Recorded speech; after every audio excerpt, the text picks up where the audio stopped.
tomatoes are not an indigenous Indian food.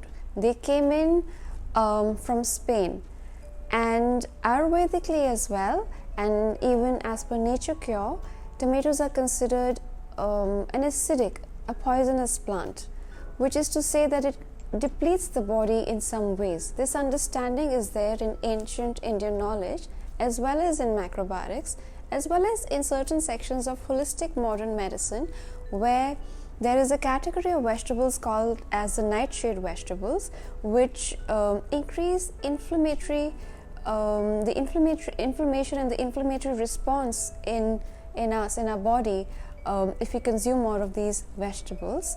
These are tomatoes, potatoes, eggplant, and all the peppers except for black pepper. And all these veggies unfortunately have become a very large and important part of the Indian diet.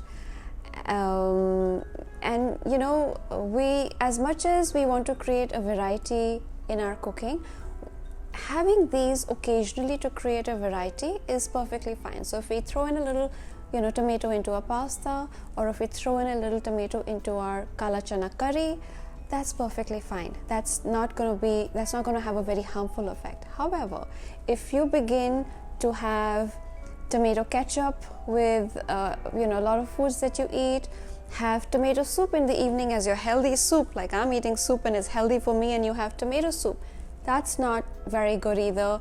If you add tomatoes into all your dals and all your sabzis, that again is not a good habit.